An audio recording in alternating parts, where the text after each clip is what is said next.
आज के इस वीडियो लेसन में आपका स्वागत है। इस वीडियो में हम सीखने वाले हैं कंजक्शन मार्क।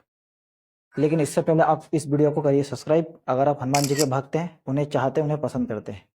चलिए इस वीडियो को शुरुआत करते हैं। फुल स्टॉप क्या कहेंगे? फुल स्टॉप, पूर्ण विराम। इसका अर्थ क्या होता है? पूर्ण विराम। कॉमा, अल्प विराम। सेमीकोलन, सेमीकोलन से ये सेमीकोलन का चिन्ह है, इसे हम कहेंगे अर्धविराम। हाइफन, हाइफन को हम क्या कहते हैं? योजन। इंटरगेशन, इंटरगेशन इसको हम क्या कहेंगे? प्रश्नवाचक। क्वेटेशन, क्वोटेशन। एक्सक्लेमेशन इसको हम दोनों कहते हैं, क्वेटेशन और एक्सक्लेमेशन। आश्चर्य चिन्ह, विस्मयादिबोधक। सातवां अपोस्ट्रॉफी, अवतरण चिन्ह, लोप चिन्ह भी कहते हैं। कॉलन, अपूर्ण विराम, क्या कहेंगे इसे हम? अपूर्ण विराम। चलिए अब नोट्स पढ़ लेते हैं, नोट्स में इसमें क्या दिया हुआ है। तो दोस्तों अब हम इनके बारे में जानेंगे कि इनका उपयोग कैसे करते हैं और क्यों करते हैं। चलिए जानते हैं। पहला वाला फुल स्टॉप, पूर्ण विराम, ये हमारा डॉट होता है।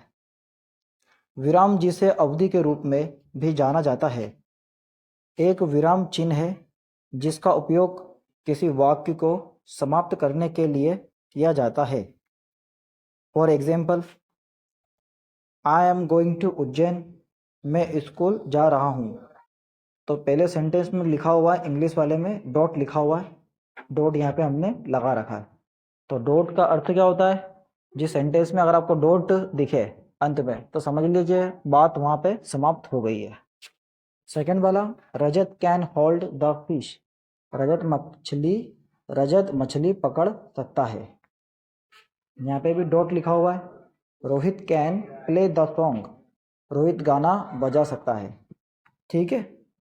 नेक्स्ट कॉमा, अल्प विराम जिसे हम कहते हैं, ये था पूर्ण विराम और ये था हमारा अल्प विराम। जो अधूरी बात हम कहें उसके बाद हम शुरू करें। फॉर एग्जाम्पल, कॉमा, अल्प विराम वाक्यों के भागों को या सूची के प्रत्येक वस्तु को अलग करने के लिए प्रयुक्त एक चिन्ह का प्रयोग किया जाता है। For example, he said he is coming, उसने कहा वह आ रहा है। ठीक है, उसने क्या करा? उसने कहा कि वह आ रहा है। उसका एक दोस्त है, उसने मेरे से फेस करा, उसने मुझसे कहा कि वह आ रहा है। तो इसमें ध्यान देने वाली बात यह है, ही सेड, उसने पहले कहा ही सेड, उसके बाद थोड़ा रुका वो और ही इज कमिंग, और उसने झटपट कह दिया कि ही इज कमिंग। ठीक है, अल्प बात हुई है, अल्प। Rajat comma Himanshu and Chetan, and के बाद कॉमा नहीं आता, ये आपको ध्यान रखना है विशेष रूप से। तो Himanshu and Chetan are teaching English. Okay. एक बात और, यहाँ पे भी देखिए आप, हिंदी में रजत कॉमा हिमांशु और चेतन अंग्रेजी पढ़ा रहे हैं। Sita comma Rishi comma Shyam and Rohan are bestowing the evidence, Sita Rishi Shyam और रोहित सबूत दे रहे हैं।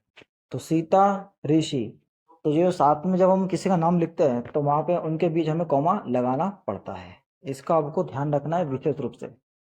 तो इस तरह से इसका हम कॉमा का यूज करते हैं। ठीक है। अब तीसरा वाला सेमी कॉलन, सेमी कॉलन अर्धविराम, जब किसी वाक्य को कहते हुए बीच में हल्का सा विराम लेना हो, जब हमने कुछ बात कही और हल्का सा विराम आ जाए पर वाक्य को ख़त्म ना किया जाए, तो वहाँ पर अर्धविराम चिन्ह का प्रयोग किया जाता है। For example, I am sick, अब मैंने कहा कि मुझे बुखार है। ठीक है, आई हैव अ सिक, या आप इसको ऐसा भी कह सकते हो, I have a fever. Very simple, I have a fever. ठीक है, मुझे बुखार है, right. Therefore I can't come, I have a fever, मुझे बुखार है इसलिए आई कांट कम। तो यहाँ पे जो लगा रखा हमने अर्धविराम, यहाँ पे हमने हल्का सा गैप दे रखा है, विराम दे रखा है। आई हैव अ फीवर, उसके बाद गैप दिया, उसके बाद हमने कहा therefore I can't come. Okay. Next, call me tomorrow, मुझे कल बुलाना या मुझे कल बुलाइए, हल्का सा विराम दिया, I will give you many information, मैं आपको कई जानकारी दूंगा। मुझे आप कल बुलाइए, मैं आपको कल जानकारी दूंगा। ओके, तो यहाँ पे हल्का सा गैप हमने दिया है। डोंट स्कोल्ड मी, इतना हमने कहा और थोड़ा हम रुके बीच में, हल्का सा हमने विराम करा, रुके। I am going to pick up the Vishal, I am going pick up Vishal. मुझे डांटो मत, मैं विशाल को लेने जा रहा हूँ। ओके, अब बात करते हैं हम हाइफन की। बहुत इजी है। हाइफन को हम कहते हैं योजक। हाइफन एक विराम चिन्ह है जिसका इस्तेमाल दो शब्दों को जोड़कर यौगिक शब्द बनाने के लिए किया जाता है। हाइफन का इस्तेमाल किसी शब्द को विभाजित करने के लिए भी किया जाता है। विभाजित यानी अलग अलग। हाइफन का इस्तेमाल किसी भी मिश्रित शब्द के हिस्सों को जोड़ने के लिए भी किया जाता है जो मिक्स है। समझ में आई बात आपको? ठीक है, तो फॉर एग्जाम्पल यहाँ लिखा हुआ है 2020, तो जो दो वर्ड अगर एक जैसे हो तो भी हमें हाइफन लगाना। जैसे यहाँ लिखा हुआ है 2020। दूसरा सन इन लॉ, ठीक है, ये मिश्रित शब्द है, इसके बीच हमें लगाना है हाइफन। Very simple. चलिए अब हम तीसरा वाला भी सीख लेते हैं, सॉरी पांचवा वाला भी सीख लेते हैं। इंट्रोगेशन, इंटरगेशन, ये हमारा चौथा नंबर का था, अब ये पांचवें नंबर का। इंटरगेशन, प्रश्नवाचक चिन्ह। डेफिनेशन पढ़ेंगे। This mark is used at the end of interrogative sentence. परिभाषा, यह चिन्ह प्रश्नवाचक वाक्य के अंत में इनका प्रयोग किया जाता है। वाक्यों के अंत में इसका प्रयोग किया जाता है। फॉर एग्जाम्पल, ये आप सबको पता है, ठीक है। वेयर आर यू गोइंग, तो यहाँ पे क्या लिखा हुआ है? इंट्रोगेटिव चिन्ह। आप कहाँ जा रहे हो, तो यहाँ पे क्या है? इंट्रोगेटिव चिन्ह। एक और देखें एग्जाम्पल, हु आर यू, आप कौन हो, तो ये question mark. How are you, how are you, आप कैसे हो? इंट्रोगेटिव प्रश्नवाचक चिन्ह। ओके, नेक्स्ट वाला एक्सक्लेमेशन, इक्वेंटेशन, आश्चर्य चिन्ह, विस्मयाबोधक चिन्ह। ये चिन्ह का प्रयोग ऐसे वाक्य के अंत में किया जाता है जो अचानक से भावनाओं को प्रकट करते हो और किसी अन्य घटना को प्रदर्शित करने के लिए। जैसे जैसे मान लीजिए मैं क्रिकेट खेल रहा हूँ और उस क्रिकेट में मैंने सिक्सर मार दिया, तो मेरे जो टीम वाले बोलेंगे वाओ, है ना, wow you hit sixer, right. तो जो शब्द निकलता है ना फीलिंग से, भावनाओं से, जो अंदर से जो हमारी भावनाओं को प्रकट करता है, वो ये शब्द होते हैं। वाओ हो गया, वेल डन हो गया, नॉनसेंस हो गया, ये सब वर्ड है। बहुत सारे हैं, ये मैं आपको बताऊंगा अगली वीडियो में जब मैं आपको ये चैप्टर पढ़ाऊंगा, इंट्रोगेशन, राइट। तो देखिए, गॉड ब्लेस यू, ये हमारी खड़ी पाई टाइप आ गया। आश्चर्य चिन्ह आ गया हमारा। वेल डन, शाबाश, इसमें भी आ गया। नॉनसेंस, इसमें भी आ गया। अब बात करते हैं 7 की, अपॉस्ट्रोफी। अपॉस्ट्रोफी क्या है? लोप चिन्ह। इसे हम क्या कहते हैं? लोप चिन्ह या अवतरण चिन्ह। ओके, जो चिन्ह का प्रयोग दो प्रकार से होता है। कॉपी हो गया, कोई बात नहीं। अपॉस्ट्रोफी एक विराम चिन्ह है जिसका इस्तेमाल अक्षरों या अंकों के लोप या स्वत्व बोधक मामले, अक्षरों या अंकों के बहुवचन को इंगित करने के लिए किया जाता है। अपॉस्ट्रोफी एक तिरछे निशान का पूंछ के साथ एक बिंदु जैसा दिखता है। इसका इस्तेमाल संज्ञा सर्वनाम के साथ किया जाता है।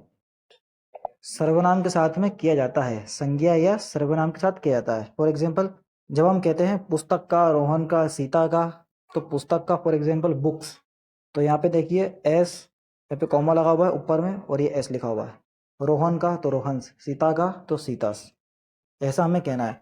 अब सिंगुलर प्रोनाउन के साथ में क्या होगा? अंत में एस नहीं आ रहा है, तो इसे क्या कहेंगे? उसे हम एस लगाकर पॉजिटिव बनाया, उसे हम एस लगाकर पॉजिटिव बनाएंगे या बनाया जाता है। It is my pen, right, simple sentence. इसी का ही, इट इज़ माई पेन, ये मेरा पेन है।